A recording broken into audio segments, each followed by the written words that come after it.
Bonjour à tous.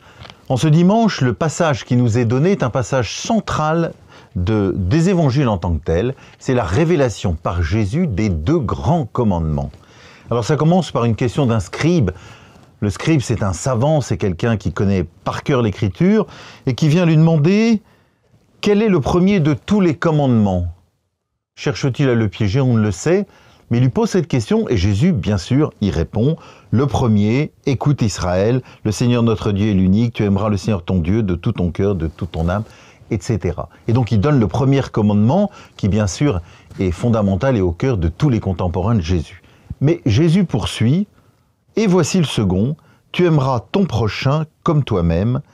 Il n'y a pas de commandement plus grand que cela. Donc vous voyez, le scribe lui demande le plus grand, et Jésus en donne deux. Aimer Dieu, aimer son prochain comme soi-même. Et Jésus remarque, il n'y en a pas de plus grand. C'est-à-dire que Jésus, par sa remarque, lit ces deux commandements. Et donc il n'y en a pas simplement un plus grand, en fait il y en a deux.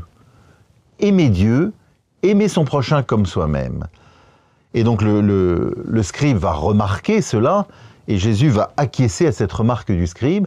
Et donc, vous voyez, cette grande révélation qui nous est faite aujourd'hui, que l'on connaît, mais c'est touchant de voir le lieu où elle nous est donnée, c'est ces deux grands commandements, qui ne viennent pas annuler les commandements de l'Ancien Testament, mais qui viennent quelque part les accomplir, c'est-à-dire les porter à leur fin, leur accomplissement.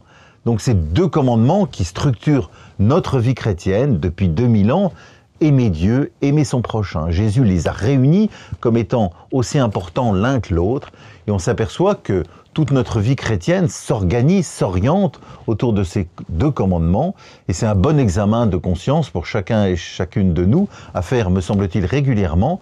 Quelle est ma relation à Dieu? Quelle est ma relation au prochain? Vous voyez? En fait, Jésus les unit, me semble-t-il, parce que plus je m'ouvre au Seigneur dans une relation d'amitié, dans une relation réciproque, plus je vais être nourri de son amour, de sa grâce qui vient me transformer, me brûler intérieurement, et plus je pourrai, mieux je pourrai aimer mon prochain. Mais mieux j'aime mon prochain, plus je vais retrouver en lui une créature de Dieu, la présence même de Dieu, et plus je me tournerai vers Dieu. Et nous voyons quotidiennement que ces deux commandements sont profondément liés, et c'est à la fois la clé de notre vie chrétienne, mais c'est aussi notre joie. Bon dimanche à chacun et à chacune.